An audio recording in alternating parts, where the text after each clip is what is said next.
आज मुझे आपको बतलाने समय अंतःकरण गदगद होने की अनुभूति हो रही है। मैंने तो कहा था, हम लोगों ने महापुरुषों से परामर्श करके लिखा था, आपको केवल 3 दिन का उपवास करना है। आपने 11 दिन का संपूर्ण उपोषण किया। हमने 11 दिन एक भुक्त रहने के लिए कहा था, उन्होंने अन्न का ही त्याग कर दिया। ऐसा तपस्वी कोई राष्ट्रीय नेता प्राप्त होना यह सामान्य बात नहीं है। वे इन दिनों में हमने कहा था कि आपको विदेश प्रवास नहीं करना चाहिए, क्योंकि सांसर्गिक दोष भी आते हैं। विदेश प्रवास टाल दिया सांसर्गिक देशों के इस दोषों की संभावना के कारण, लेकिन दिव्य देशों का प्रवास ऐसा किया। नासिक से आरंभ किया, गुरुवायूर गए, श्रीरंगम गए, रामेश्वरम गए। इन सारे स्थानों पर जाकर के वहां के परमाणुओं को लेकर के और पूरी भारत माता के हर कोनों में जाकर के मानो वे निमंत्रण दे रहे थे कि आइए दिव्य आत्माओं, अयोध्या पधारिए और हमारे राष्ट्र को महान बनाने के लिए आशीर्वाद दीजिए।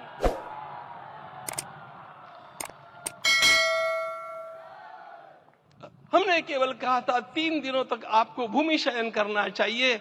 11 दिनों से आप भूमि शयन कर रहे हैं। भारत की संस्कृति का सबसे मूल शब्द है तप तप इति। हमारे पूज्य गुरुदेव के गुरुदेव परम गुरु कहा करते थे, कांची के परमाचार्य जी महाराज, तपश्चर। मैं जब भी उनसे मिलता था वे कहते थे तपश्चर। आज तप की कमी हो गई है और उस तप को हमने साकार आप में देखा। मुझे इस परंपरा को देखते हुए केवल एक राजा याद आता है जिसमें यह सब कुछ था, और उस राजा का नाम छत्रपति शिवाजी महाराज। छत्रपति शिवाजी महाराज। मित्रों, लोगों को पता नहीं है शायद, वे स्वयं जब मल्लिकार्जुन के दर्शन के लिए श्रीशैलम के ऊपर गए, 3 दिन का उपवास किया, 3 दिन शिव मंदिर में रहे, और महाराज ने कहा कि मुझे राज्य नहीं करना है, मुझे संन्यास लेना है। मैं शिव जी की आराधना के लिए जन्मा हूं, मुझे संन्यास लेना है, मुझे वापस मत ले जाइए। इतिहास का वो बड़ा विलक्षण प्रसंग है। उस प्रसंग में उनके सारे ज्येष्ठ मंत्रियों ने उनको समझाया और लौटा करके लाया कि यह भी आपका कार्य भगवत सेवा ही है।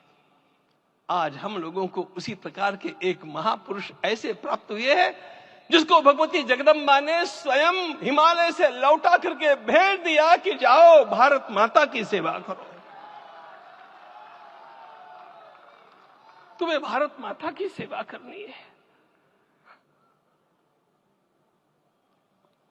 मैं अपने को कभी श्रद्धा रखने के बारे में भावुक नहीं पाता हूं, लेकिन कुछ स्थान ऐसे होते हैं जहां पर आदर के साथ अपना मस्तक अपने आप झुक जाता है।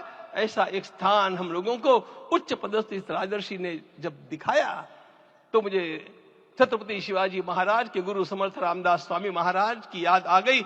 उन्होंने शिवाजी का वर्णन किया, निश्चयाचा महामेरु, निश्चयाचा महामेरु, बहुत जनासी आधारू, अखंड स्थितिता निर्धारू, श्रीमंत योगी, श्रीमंत योगी, श्रीमंत योगी। हम लोगों को आज एक श्रीमंत योगी प्राप्त हुआ। आज हमारे राम आ गए हैं।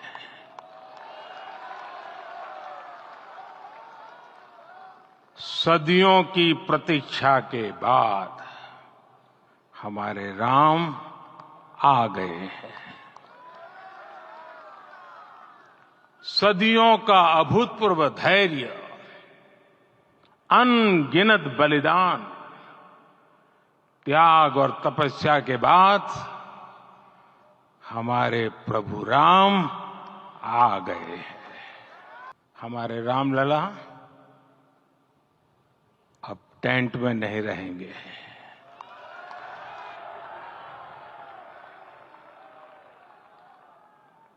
हमारे रामलला अब इस दिव्य मंदिर में रहेंगे।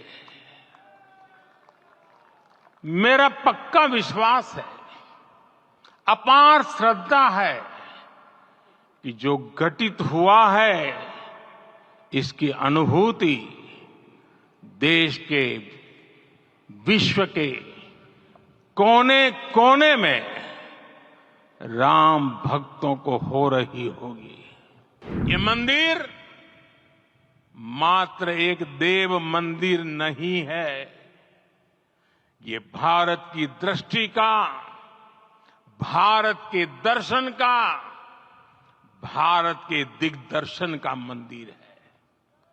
ये राम के रूप में राष्ट्र चेतना का मंदिर है। राम भारत की आस्था है, राम भारत का आधार है, राम भारत का विचार है, राम भारत का विधान है, राम भारत की चेतना है, राम भारत का चिंतन है, राम भारत की प्रतिष्ठा है, राम भारत का प्रताप है, राम प्रवाह है, राम प्रभाव है, राम नेति भी है, राम नीति भी है, राम नित्यता भी है, राम निरंतरता भी है, राम विभु है, विशद है, राम व्यापक है, विश्व है, विश्वात्मा है। और इसलिए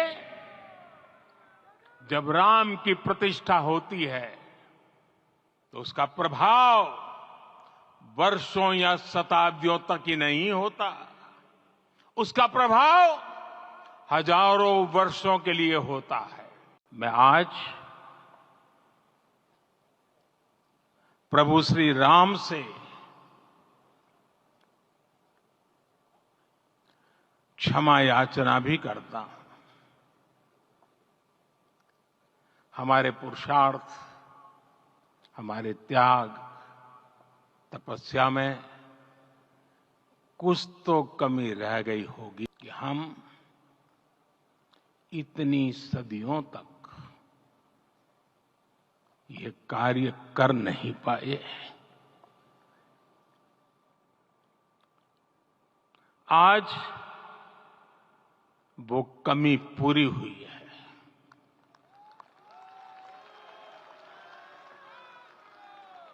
मुझे विश्वास है प्रभु राम आज हमें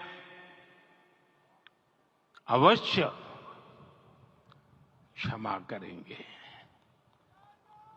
प्रभु रामलला के भव्य, दिव्य और नव्य धाम में विराजने की आप सभी को कोटि कोटि बधाई। 500 वर्षों के लंबे अंतराल के उपरांत आज के इस चिर प्रतीक्षित मौके पर अंतर मन में भावनाएं कुछ ऐसी हैं कि उन्हें व्यक्त करने के लिए शब्द नहीं मिल रहे हैं। मन भावुक है, भाव विभोर है, भाव विह्वल है। निश्चित रूप से आप सब भी ऐसा महसूस कर रहे होंगे। आज हर राम भक्त के हृदय में प्रसन्नता है, गर्व है और संतोष के भाव हैं। आखिर भारत को इसी दिन की तो प्रतीक्षा थी। भाव विभोर कर देने वाली इस दिन की प्रतीक्षा में लगभग 5 शताब्दी व्यतीत हो गई। दर्जनों पीढ़ियां अधूरी कामना लिए इस धराधाम से साकेत धाम में लीन हो गई। आज आत्मा प्रफुल्लित है इस बात से कि मंदिर वही बना है जहां बनाने का संकल्प लिया था। संकल्प और साधना की सिद्धि के लिए हमारी प्रतीक्षा की इस समाप्ति के लिए और संकल्प की पूर्णता के लिए आदरणीय प्रधानमंत्री श्री नरेंद्र मोदी जी का हृदय से आभार और अभिनंदन। श्री राम जन्मभूमि मंदिर की स्थापना भारत के सांस्कृतिक पुनर्जागरण का आध्यात्मिक अनुष्ठान है। यह राष्ट्र मंदिर है। निसंदेह श्री रामलला विग्रह की प्राण प्रतिष्ठा राष्ट्रीय गौरव का एक ऐतिहासिक अवसर है। निश्चिंत रहिए, प्रभु राम की कृपा से अब कोई अयोध्या की परिक्रमा में बाधा नहीं बन पाएगा। अयोध्या की गलियों में अब गोलियों की गड़गड़ाहट नहीं होगी, कर्फ्यू नहीं लगेगा। अपितु यहां दीपोत्सव, रामोत्सव और यहां की गलियों में श्री राम नाम संकीर्तन से यहां की गलियां गुंजायमान होंगी, क्योंकि अवधपुरी का में रामलला का विराजना राम राज्य की स्थापना की उद्घोषणा भी है। राम राज्य बैठे त्रिलोका, हर्षित भये गए सब